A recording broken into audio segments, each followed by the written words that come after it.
Armenia says around 3,000 refugees have crossed its border from the disputed region of Nagorno-Karabakh. Fears are growing for ethnic Armenians there since Azerbaijan retook control of the enclave last week. Many of the refugees are crossing into Armenia in cars and buses at Kornidzor. DW reporters Maria Katamadze and Jennifer Pahlke have filed this report from the Armenian border village. Packed cars stream out of Nagorno-Karabakh as hundreds of ethnic Armenians flee their homes. Some vehicles bear the scars of the recent conflict. Aid groups are on hand to help as families cross the border into Armenia. The mass exodus sparked by fears for their fate under new Azerbaijani rule.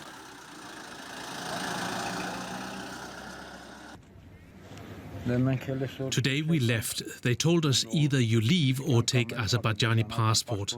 We are not the kind of people who take up Azerbaijani passports. Azerbaijan retook Nagorno-Karabakh by force last week. The region sits within its borders, but had previously been under the control of ethnic Armenian forces.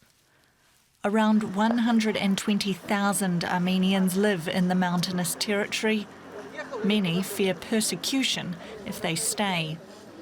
That's despite Azerbaijan's promises that it wants to reintegrate them as equal citizens. Space for 40,000 people from Karabakh has been prepared in Armenia. Families standing by for their loved ones' arrival face a nervous wait.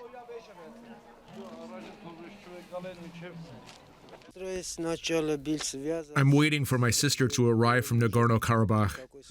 Everything she and her husband have built there, she'll leave behind. That's very bad. Leaving your house and starting all over again. And this is already the second time. Russia is providing peacekeepers to help with the evacuations, but there are concerns for the tens of thousands of people yet to leave Nagorno-Karabakh, with food and fuel supplies running low and fears of possible revenge attacks. DW reporter Maria Katamadze is in Goris. That's a town near Armenia's border with Azerbaijan. Good to see you. Maria, just tell us a little bit more about exactly where you are and what you're experiencing there. Yes, indeed, we are in Armenian city Goris, which is 30 kilometers away from the border. We are currently at the hotel where the refugees have been arriving on the bus since yesterday. So, understandably, some of them, they do not really want to engage, in any conversation. They're morally devastated. They're very tired. And just keep in mind that these are the people who have been in blockade zone for 9 months. But people that we spoke to, they're telling us that at first when the offensive started in Nagorno-Karabakh, they felt angry and they felt that they could resist. But it's not an even fight for defense army of Nagorno-Karabakh with Azerbaijan. And they're saying that they're just not feeling anything. They're just too tired. And they just want to have rest and they cannot think about anything anymore. Understandably so. Maria, we know that the Armenian authorities have raised fears of ethnic cleansing, and that's something that Azerbaijan denies. We have to point that out. In the conversations that you've had with people there, what have they told you about that?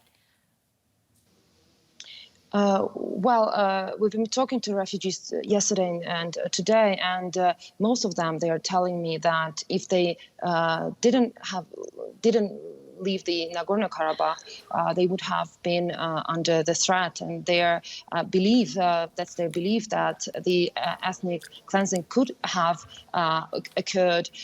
However, as you stated, Azerbaijan fiercely denied that claim. But here, people saying that the level of confrontation is so high that it would have been impossible for them to reintegrate with Baku, to live under Azerbaijani authorities, and that's why they didn't have any choice but leave their homeland.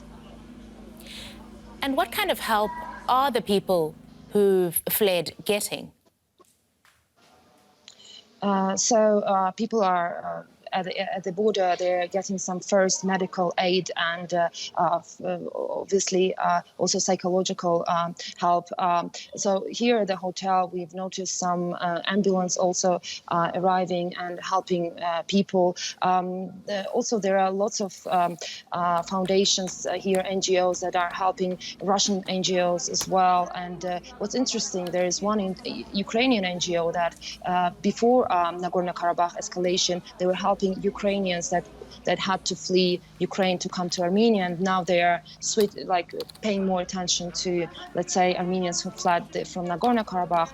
So the government is providing the housing, but at the moment, from what we are hearing from the refugees here, they're mostly relying on their relatives in Armenia, in Yerevan, and most of them, they're going to travel to the capital city where they can live with their relatives for some time. But they're telling me that they will have to find a new job and start a new life, basically. All right, that's DW reporter Maria Katamadze talking to us from Goris in Armenia. Thank you, Maria.